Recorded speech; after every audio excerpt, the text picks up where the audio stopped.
오늘 아침 하나님께서 저희들에게 주시는 말씀은 마태복음 9장 18절에서 19절과 23절에서 25절의 말씀입니다. 신약성경 13면 마태복음 9장 18절에서 19절, 23절에서 25절의 말씀을 제가 봉독합니다. 하나님의 말씀을 경청하시기 바랍니다. 예수께서 이 말씀을 하실 때에 한 관리가 와서 절하며 이르되 내 딸이 방금 죽었사오나 오셔서 그 몸에 손을 얹어 주소서. 그러면 살아나겠나이다 하니 예수께서 일어나 따라가심에 제자들도 가더니 예수께서 그 관원의 집에 가사 피리 부는 자들과 떠드는 무리를 보시고 이르시되 물러가라, 이 소녀가 죽은 것이 아니라 잔다 하시니 그들이 비웃더라. 무리를 내보낸 후에 예수께서 들어가사 소녀의 손을 잡으심에 일어나는지라 그 소문이 그 온 땅에 퍼지더라. 아멘. 우리가 잘 아는 것처럼 예수님은 공생의 3년 동안 많은 기적을 행하셨어요. 근데 그 기적 중에서도 특별히 질병을 치료하는 기적과 또 귀신 들린 사람들을 치료하는 기적들이 유난히 많으셨습니다. 왜 그러셨을까? 여러 기적들이 많을 텐데 왜 그 두 부분의 기적이 그렇게 많은 것일까?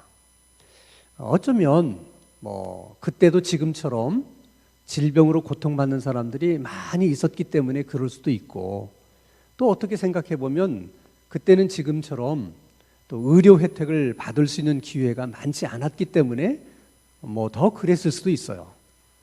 그러나 사실 더 중요한 것은 예수님은 질병을 치료하는 기적이나 또 귀신 들린 자를 치료하는 이 기적을 통해서 구원이 무엇인지, 그리고 어떻게 무엇으로 구원을 받는 것인지를 유태인들에게 가르쳐주고 싶으셨어요. 자, 예를 들어서 여러분, 우리가 어떻게 구원을 받습니까? 질문하면 우리는 다 이렇게 대답합니다. 예수님을 믿음으로 구원받습니다. 예수님을 믿는 사람들 치고 그걸 모르는 사람이 어디 있겠습니까? 근데 당시 유태인들은 우리처럼 생각하지 않았어요. 그들은 율법으로 구원을 받는다. 율법을 지키는 행위로 구원을 받을 수 있다. 이렇게 생각했는데 그런 생각을 1400년 동안 이어져 온 생각이었거든요. 그런 생각에 그렇게 물들어 있는 유태인들에게 행위로 구원받는 것이 아니고 믿음으로 구원을 받는 것이다. 이것을 설명하고 이것을 이해시키는 일이 어떻게 쉬운 일이었겠습니까? 그래서 예수님께서 그것을 이해를 시키고 설명하기 위해서 이렇게 질병을 치료하는 기적을 행하시고 또 귀신 들린 자들을 또 치료하는 기적을 행하신 거죠. 적어도 예수님 생각에는 그렇게라도, 그런 기적을 통해서라도 이들에게 설명할 수 있어야 되는데 그것이 그나마 좀 쉽게 설명을 하고 쉽게 또 이해시킬 수 있는 방법이 아닐까, 그렇게 생각하신 것 같아요. 자, 예를 들어 봅시다. 자, 질병에 걸린 사람을 치료해 줬어요. 그래서 건강해졌습니다. 그렇게 된 경우 사람들이 뭐라고 얘기해요? 질병으로부터 구원받았다 그러잖아요. 그 구원이 설명이 되잖아요. 자, 귀신에게 사로잡혀 있었던 사람을 치료해 줍니다. 그러면 이 사람은 귀신으로부터 자유함을 얻게 된 것이죠. 그것을 또 뭐라고 설명해요? 구원이라고 설명해요. 그렇게 이해를 시키는 거예요. 그래서 예수님께서 질병을 치료하실 때마다 꼭 덧붙이는 말씀이 있어요. 그게 뭐냐면은 내 믿음이 너를 구원했다. 꼭 이 말씀을 덧붙이시는 이유가 있어요. 너를 구원한 것은 율법이 너를 구원한 것이 아니고 율법의 행위가 너를 치유한 것이 아니다. 예수님이 너를 구원한 것이고 네 믿음이 너를 치유한 것이다. 그 말씀을 하고 싶은 거예요. 자, 그러면 예수님의 그 한두 번 정도의 기적을 통해서 유태인들의 생각이 바뀔 수 있을까요? 어림도 없는 일입니다. 1400년 동안 이어져 내려오던 행위로 율법을 지키는 것으로 구원받는다는 그들의 생각을 바꾼다는 것은 절대로 쉬운 일이 아니거든요. 그러니까 예수님이 한두 번의 기적으로 그들을 다 충분히 설명시킬 수 있었겠어요? 한두 번의 기적으로 다 이해시킬 수 있었겠어요? 그래서 한두 번이 아니라 더 많은 그런 질병을 치유하는 기적이나 귀신을 쫓아내는 기적들이 많을 수밖에 없는 거예요. 예를 들어서 우리가 오늘 마태복음 9장을 읽었는데 마태복음 9장 이 단 한 장에 예수님의 치유의 기적이 무려 5번이나 기록이 되어 있어요. 좀 놀라는 표정을 좀 해보세요. 아니 성경 한 장에 무려 치료하신 기적, 치유하신 기적이 5번이나 기록을 해놓고 있다고요. 근데 오늘 우리가 읽은 것은 그 5번의 기적 가운데 3번째 기적이에요. 자, 그 어떤 기적이었는지 마태복음 9장 18절을 보겠습니다. 예수께서 이 말씀을 하실 때 한 관리가 와서 절하며 이르되 내 딸이 방금 죽었사오나 오셔서 그 몸에 손을 얹어 주소서 그러면 살아나겠나이다. 이 두 사람이 등장하죠. 한 관리 그리고 그 관리의 딸. 우리가 알 수 있는 것은 그 두 가지밖에 없는데 다른 복음서를 보면 좀 더 우리가 더 많은 정보를 알 수 있습니다. 마가복음 5장 22절에서 23절 보면 회당장 중에 하나인 야이로라 하는 이가 와서, 그러니까 그 관리는 회당장이었다는 거죠. 그리고 회당장의 이름은 야이로였어요. 자, 누가복음 8장 41절 42절 보면 이에 회당장인 야이로라 하는 사람이 와서 예수의 발 아래 엎드려 자기 집에 오시기를 간구하니 이는 자기에게 12살 된 외딸이 있어 죽어가미러라. 그래서 이 세 가지 말씀을 다 종합해 보면 회당장 야이로라는 사람에게 12살 난 외동딸이 있었는데 어떤 일이 있었는지는 모르지만은 사경을 헤매고 있어서 그 아빠인 야이로가 예수님을 찾아와서 예수님의 발 앞에 꿇어 엎드려서 도와주세요. 제 딸을 살려주세요.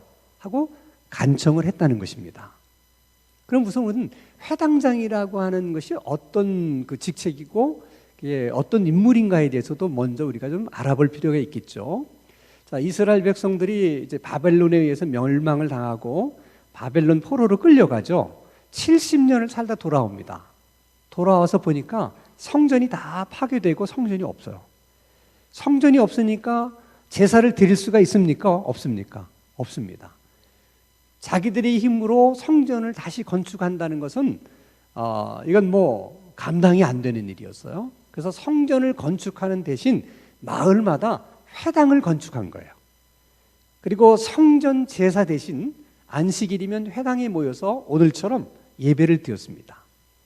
자, 그러면 그날 누가 기도할 것이고 누가 성경을 읽을 것이며 누가 말씀을 가르칠 것이냐, 이것은 전부 다 회당장이 지정합니다. 오늘은 당신이 나와서 성경을 읽으십시오. 당신이 오늘은 기도하십시오. 당신이 오늘은 이 말씀을 가르치십시오. 그런 권한이 회당장에게 있었어요. 그래서 회당장은 아무나 되는 게 아니라 그 마을에 존경받는 장로들 중에서 이렇게 선출이 됩니다. 한마디로 회당장은 그 마을의 유지예요. 신망이 두터운 존경받는 그런 사람입니다. 자, 그런 회당장이 지금 예수님을 찾아와서 그 발 앞에 엎드려서 꿇어 엎드려서 제 딸을 좀 살려주세요 하고 간청을 했다는 것입니다. 이건 우리가 생각하는 것처럼 그렇게 쉬운 일이 아니에요. 왜냐하면 당시만 하더라도 예수님의 평판이 100% 좋은 것만은 아니었거든요. 예수님을 부정적으로 보는 사람도 있고 또 예수님을 의심의 눈초리로 바라보는 사람도 있었거든요. 또 게다가 사람들이 없는 한적한 곳에서 예수님의 발 앞에 무릎을 꿇었다면 뭐 그럴 수 있는데, 지금 이 회당장은 많은 사람들이 예수님을 애워싸고 있는, 동네 사람들이 그냥 우글거리고 있는 그 현장에서 모든 사람이 지켜보는데 예수님의 발 앞에 무릎을 꿇은 거예요. 아무리 야이로지만은 어떻게 사람을 의식하지 않을 수가 있겠습니까? 그리고 만약 이런 사실이 서기관이나 바리새인이나 종교 지도자들에게 알려진다면 그들이 어떻게 나올까? 사실 회당장이라고 하는 이 직분 자체도 장담할 수 없는 일이거든요. 그러나 여러분, 물론 일이 정말 그렇게 안 좋은 쪽으로 만약에 진행이 된다 하더라도 설사, 그러나 야이로의 딸이 고침만 받을 수 있다면 뭐 아버지로서는 후회가 없어요. 내가 뭐 내 딸을 살리기 위해서 뭐 회당생직을 버렸다. 내가 내 딸을 살리기 위해서 내가 종교 지도자들에게 욕을 좀 얻어먹었다. 뭐 어때? 얼마든지 아버지로서는 뭐 후회하지 않을 수 있는 일이에요. 근데 문제는 그렇게까지 했는데 내 딸을 고치지 못했다. 이런 최악의 경우가 있을 수 있잖아요. 그게 지금 이 회당장이 지금 예수님 앞에 이렇게 무릎을 꿇는 것은 이런저런 생각을 해보면 굉장히 위험 부담률이 있어요. 그러면 이런 위험 부담률을 좀 줄일 수 있는 어떤 방법이 있다면 그런 방법을 찾아보는 것도 나쁘지 않지 않겠어요? 그런 길이 있다면 뭐예요? 사람을 예수님에게 은밀하게 보내가지고 예수님을 아무도 모르게 자기 집으로 이렇게 모시고 오는 거죠. 아니, 우리도 그렇게 생각하는데 야이로라고 해서 그런 생각을 못 했겠습니까? 그런데 야이로는 그렇게 하지 않고 사람들이 보든지 보지 않든지 예수님 아이에 찾아와서 그 발 앞에 무릎을 꿇고 간곡하게 자기 딸을 살려달라고 간청을 합니다. 그것은 야이로가 그만큼 절박하고 절실했다는 뜻도 되지만은 그만큼 주님을 신뢰했다고 하는 의미도 되는 거예요. 그래서 예수님은 그런 야이로의 모습을 보면서 그것을 야이로의 믿음으로 예수님이 받으세요. 너는 믿음이 있구나. 그렇게 보시는 거예요. 그래서 예수님이 어떻게 하시느냐면 마태복음 19장 19절에 보면 예수께서 일어나, 이게 중요해요. 일어나셨다.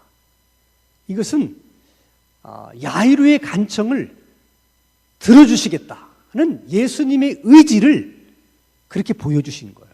일어나셔서 야이로의 집으로 가셨다는 거죠. 이미 예수님은 고쳐주시기로 어떻게 결심을 하신 거예요. 무엇을 보고? 야이로의 그런 믿음을 보고.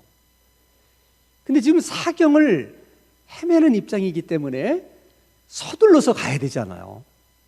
그러니까 굉장히 총총걸음으로 아마 야이로의 집으로 가고 있었을 거예요. 근데 가는 도중에 12해 동안 혈루증으로 고생하던 여인을 만나게 되고 그 여인 때문에 적지 않은 시간을 거기서 보내게 됩니다.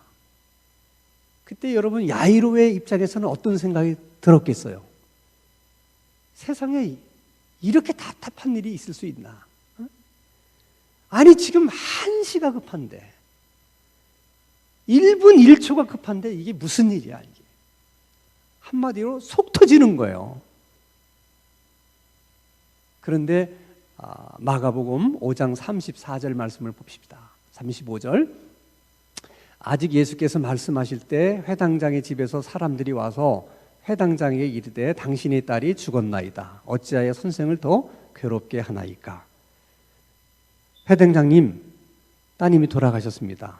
그러니 예수님을 모시고 갈 필요도 없습니다 하는 얘기죠. 정말 우려하고 걱정했던 일이 일어난 거예요. 야이로의 입장에서 그 순간 그 마음이 어떻겠습니까? 근데 예수님이 야이로의 그 심정이 어떠하리라고 하는 것을 예수님이 그 마음을 읽어내세요. 그리고는 그 야이로에게 이렇게 얘기합니다.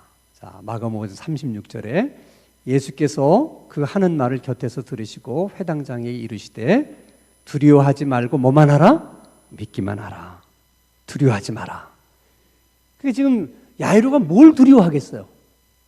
자기 딸이 죽었다고 하는 그 현실을 받아들이는 것이 두려운 거예요. 너무 그 딸을 사랑했기 때문에. 오죽했으면 예수님의 발 앞에 꿇어 엎드리면서까지 살려달라고 그랬겠어요. 또 예수님 앞에 나와서 무릎을 꿇을 때 일어날 수 있는 여러 가지 가능성들, 그것이 이제 현실이 된 거잖아요. 그래서 종교 지도자들이나 이런 사람들이 이제 어떻게 나올까, 뭐 이런 것도 두려워하고 있는 거죠. 근데 예수님은 뭐라고 말씀하시냐면, 지금 너는 두려워할 때가 아니라는 거야. 지금 너에게 필요한 것은 두려워하는 일이 아니고 믿는 일이라는 거야. 네가 처음 나에게 내 딸 살려주세요 하고 나를 찾아왔을 때 그 믿음, 내 발 앞에 꿇어 엎드려서 간곡하게 살려달라고 애원했던 그 믿음을 끝까지 잃어버리지 않고 붙드는 것이 지금 너에게 필요해. 예수님이 지금 그렇게 말씀하시는 거예요. 근데 그게 어렵잖아요. 왜 어려워요? 사람이라는 게요, 그래도 조금이라도 가능성이 있으면 뭔가 믿음도 이렇게 있을 수 있고 또 믿음을 붙들고 간청할 수 있어요. 조금이라도 가능성이 보이면. 근데 그 가능성이 완전히 이제 끝나서 제로가 되면, 눈꼽만큼의 가능성도 없다 그러면 믿음이 생겨요, 안 생겨요? 안 생겨요. 믿음을 붙잡을 수 있는 용기가 있어요, 없어요? 없는 거예요. 야이로가 지금 그런 거거든요. 뿐만 아니라 인간은 항상 문제가 있어서 문제라고 생각해요. 우리는 항상. 문제가 있으니까 문제지. 근데 주님의 생각은 그렇지 않아요. 문제가 있든 없든 그게 중요한 것이 아니고, 정말 우리에게 중요한 것은 믿음이 있느냐 없느냐, 그게 중요하다는 거야. 그래서 예수님은 항상 우리들의 삶에 모든 문제, 우리들이 겪는 그 모든 문제 가운데 정말 중요한 문제는 믿음의 문제라는 거예요. 그래서 우리가 성경을 읽으면 우리가 생각하는 것 이상으로 예수님이 믿음이 얼마나 중요한 것을 계속해서 강조해서 말씀하세요. 자, 마가복음 6장 6절부터 한번 보겠어요. 자, 그들이 믿지 않음을 이상히 여기셨더라. 예수님이 자기 고향 나사렛에 가서 기적을 행하셨는데도 불구하고 그들이 믿지를 않은 거예요. 그걸 이상히 여기셨다는 거예요. 그 말은 무슨 말이겠어요? 그 고향 사람들이 믿기만 했더라면 예수님이 다른 데서 행한 기적보다도 더 많은 기적, 더 놀라운 기적들을 더 많이 행하셔서 그 나사렛 마을 동네 사람들이 더 많은 하나님의 은혜를 받았을 텐데, 뭐가 없어서? 믿음이 없어서 그걸 받지 못했다는 거예요. 자, 그 다음에 예수께서 즉시 손을 내밀어 그를 붙잡으시며 이르시되 믿음이 적은 자여 왜 의심하였느냐. 이건 베드로가 예수님의 말씀대로 이렇게 바다 위를 걸어가고 있다가 갑자기 풍랑 이는 것을 보고 바다로 빠져들어가게 됐어요. 그때 예수님이 베드로를 보고 뭐라고 얘기하냐면, 믿음이 작은 자여 왜 의심하였느냐. 그러니까 그 순간에도 의심하지 않고 믿었더라면 끝까지 바다 위를 걸어서 예수님께로 올 수 있다 없다? 있다는 거예요. 예수님 보실 때 충분히 그럴 수 있었는데 네가 믿음이 없어서 의심했기 때문에 그런 일이 일어나게 된 것이다. 그 다음 보세요. 자, 예수께서 들으시고 그를 놀랍게 여기 돌이키사 따르는 무리에게 이르시되 내가 너희에게 이르노니 이스라엘 중에도 이만한 믿음을 만나보지 못했다. 이 백부장에 대한 얘기죠. 백부장이 자기 하인이 중풍병에 걸려 죽어가는 것을 보고 예수님께 와서 이제 고쳐달라. 자, 그 중풍병자는 예수님의 얼굴도 본 적도 없어요. 예수님에 대한 믿음도 없어요. 근데 그냥 그 백부장의 믿음 하나 보고 예수님이 그 하인을 고쳐줬잖아요. 그러니까 그 정도의 믿음만 있어도 그런 놀라운 기적이 일어날 수 있다는 거예요. 믿음이 이런 거다, 믿음이. 이걸 설명하는 거죠. 자, 그 다음에 제자들에게 이르시되 너희 믿음이 어디 있느냐 하시니, 이것은 지금 예수님의 제자들이 배를 타고 갈릴리를 가다가 풍랑을 만나서 이제 두려워하면서 이거 우리 다 죽게 생겼구나 이렇게 기겁하고 있을 때 예수님이 일어나셔서 하신 말씀이에요. 지금 풍랑이 일어나는 게 문제가 아니고, 지금 그 바람, 그 물결이 세차게 일어나서 배에 물이 잠기게 된 것도 문제가 아니고, 정말 중요한 것은 이 순간에 너희들의 믿음이 도대체 어디 있느냐. 이 순간에 너희들에게 믿음이 없다는 게 문제다. 예수님 그렇게 말씀하셨다는 거죠. 우리 생각하고 너무 다르잖아요. 우리는 풍랑이 있는 게 문제죠. 아니 그 바다 물결이 지금 배에 들어서 배가 잠기게 된 게 문제잖아요. 우리는 돌이켜 생각해봐도 그게 문제예요. 근데 예수님 그렇게 생각하지 않으세요. 그게 문제가 아니라 그 와중에서도 너희들에게 믿음이 없다는 게 문제라는 거예요. 그 다음에도 보겠습니다. 주께서 이르시되 너희에게 겨자씨 한 알만한 믿음이 있었더라면 이 뽕나무더러 뿌리가 뽑혀 바다에 심기라 하였을 때 그것이 너희에게 순종하였으리라. 자, 제자들이 예수님에게 저희들에게 믿음을 더해 주십시오. 그렇게 이제 간청을 하니까 예수님 뭐라 하면 겨자씨 한 알만한 믿음이 있어도 이 뽕나무더러 던져서 바다에 빠져라. 그래도 그렇게 된다. 그러니까 믿음은 질이 문제다. 겨자씨 한 알만한 믿음도 그런 능력을 행할 수 있다. 이렇게 말씀하시는 거예요. 그 다음에 자, 내가 너희에게 이르노니 속히 그 원한을 풀어주시리라. 그러나 인자가 올 때 세상에서 믿음을 보겠느냐. 그러니까 여러분, 믿음이 그렇게 귀한 것이기 때문에 우리 생각에 그 믿음을 갖고 사는 사람들이 생각처럼 많지 않다는 거예요. 그리고 끝까지 그 믿음을 지키는 것도 쉬운 일이 아니라는 거야. 그래서 주님이 다시 재림하실 때 정말 세상에서 믿는 자들을 보겠느냐. 생각처럼 많지 않다는 거예요. 그래서 믿음이라는 것이 이렇게 중요한 것을 주님으로부터 계속 들었던 베드로가 베드로전서 1장 7절에 이런 말씀이에요. 너희 믿음의 확실함은 불로 연단하여도 없어질 것보다 더 귀하다. 다시 말하면 시련과 고난으로 연단받은 믿음은 금보다도 귀한 믿음이다. 그렇게 얘기하는 거예요. 금보다도 귀하다. 그러니까 지금까지 예수님이 말씀하신 믿음에 대한 모든 말씀이 뭐예요? 세상에 믿음보다 더 귀한 게 없다는 거예요. 근데 그 말이 맞는 것이 우리가 뭘로 구원받았어요? 믿음으로 구원받았어요. 믿음으로 구원받은 사람들은 믿음으로 구원받은 것으로 끝나는 게 아니에요. 믿음으로 구원을 받았기 때문에 사는 것도 뭘로 살아야 돼? 믿음으로 살아야 돼요. 믿음으로 사는 것을 신앙생활이라고 그러는 거예요. 그러니까 우리가 믿음으로 구원받고 믿음으로 살 때만 비로소 그것이 신앙생활이 되는 거예요. 그러니까 믿음으로 구원받았고 믿음으로 살지는 않고 교회만 다니는 것은 신앙생활이 아니에요. 이것은 신앙생활의 하나의 모습일 뿐일 것이지 이 자체가 신앙생활이 아니라는 거예요. 뭐가 신앙생활이에요? 믿음으로 사는 것이 신앙생활이다. 그래서 예수님이 야이로의 집으로 가다가 12년 동안 혈루증 걸린 여인을 만나서 시간을 많이 거기서 쓰죠. 이것이 정말 우연하게 있었던 일이냐 아니면 의도적인 것이냐, 두 가지 가능성이 다 있어요. 왜냐하면 예수님이 이 혈루증 걸린 여인을 치료하시면서 하신 말씀이 있어요. 그게 참 중요한 말씀이거든요. 마가복음 5장 34절에 예수께서 이르시되 딸아 내 믿음이 너를 구원하였으니 평안히 가라. 내 병에서 능히 놓여 건강할지어다. 뭐가 구원하였다? 믿음이 너를 구원했다.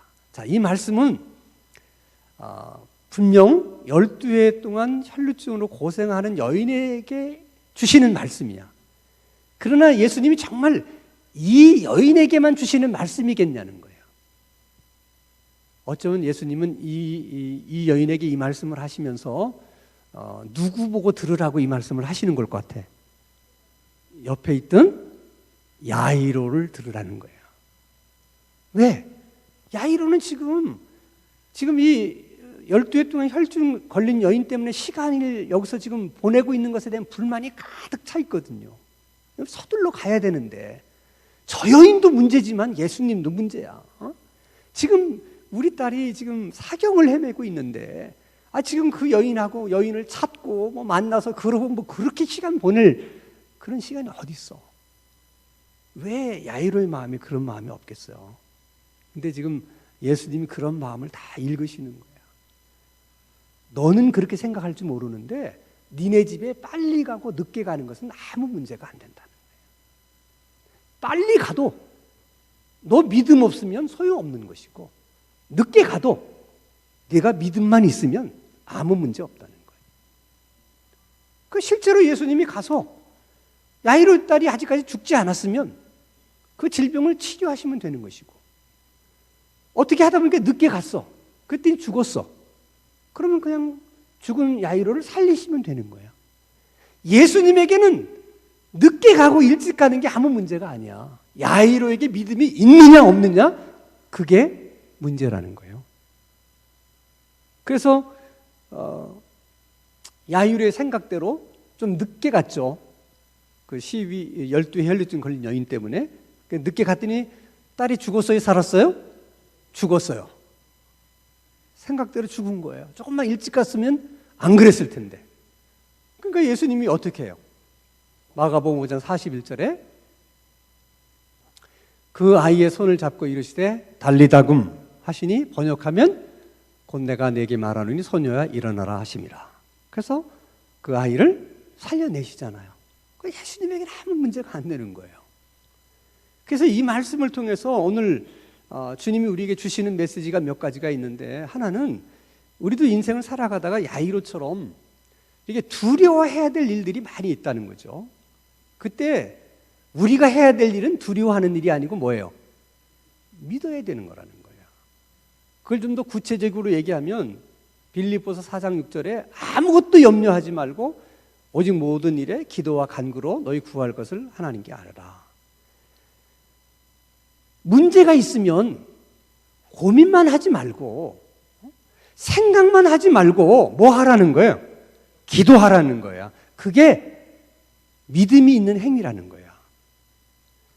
어떤 문제가 있든 그게 문제가 아니라 그 문제를 놓고 주님 앞에 나가서 꿇어 엎드려서 기도할 수 있느냐 없느냐, 그런 믿음이 너희에게 있느냐 없느냐, 그게 문제라는 거예요. 그래서 어떤 문제든 기도할 수 있으면 그것은 믿음이 있다고 주님이 생각하시는 거예요. 또 한 가지, 여러분, 이 해당장 야이로가 딸의 문제가 없었더라도 정말 주님 앞에 찾아 나갔을까? 제 생각에는 아닐 것 같아요. 야이로는 딸의 문제만 아니었더라면 그는 절대로 예수님 앞에 나가지도 않았을 뿐더러 그 예수님의 발 앞에 무릎을 꿇고 그렇게 간청하지도 않았을 거예요. 근데 뭐 때문에? 딸 때문에 할 수 없이 주님을 찾은 것이고 또 주님 발 앞에 무릎을 꿇은 것이죠.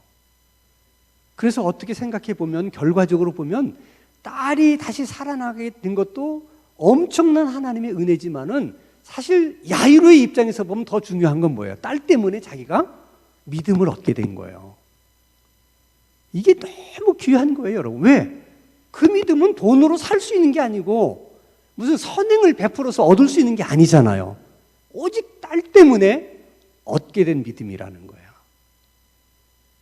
근데 여러분, 이 성경에 기록된 야이로의 이 이야기가 야이로의 이야기만이 아니에요. 우리 신당 중앙교회에서도 보면 자식 문제만 아니었더라면 절대로 교회 나오지 않을 사람들이 많아요.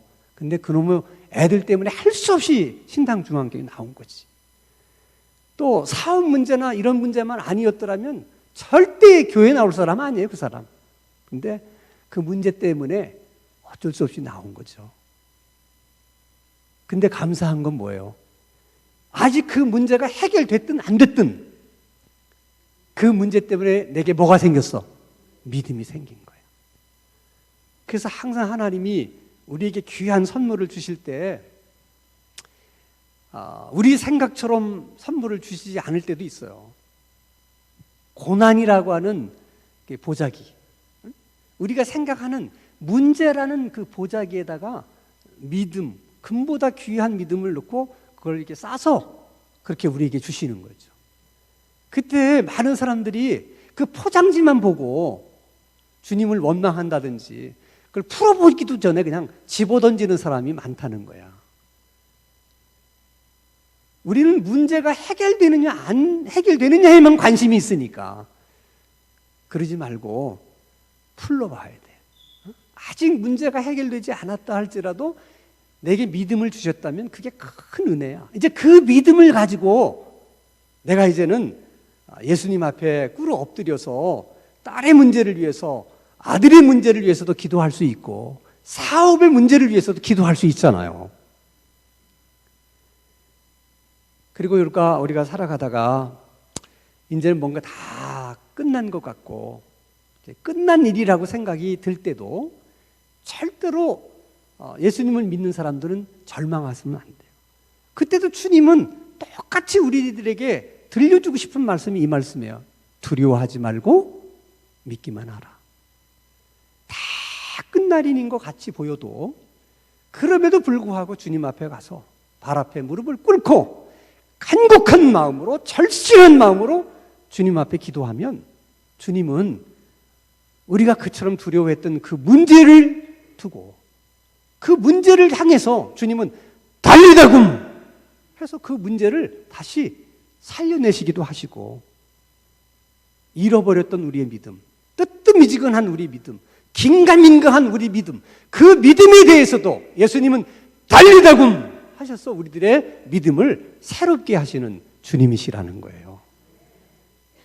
그래서 정말 야이로처럼 어떤 문제든 상관없이 정말 예수님을 찾아가서 그 발 앞에 꿇어 엎드려서 간절한 마음으로, 간곡한 마음으로 하나님께 기도하는 우리 신당중앙교회 성도님들마다 달리다굼의 은혜의 역사가 있어질 수 있기를 주님의 이름으로 축원합니다. 거룩하신 하나님 아버지, 우리에게 있는 믿음이 금보다도 귀한 믿음인 것을 깨닫게 되는 은혜를 허락해 주옵소서. 그 믿음으로 주님께 나가 무릎 꿇고 기도하게 하시고 우리도 그 믿음으로 달리다굼의 기적을 경험할 수 있게 하여 주시옵소서. 예수님의 이름으로 기도하옵나이다. 아멘.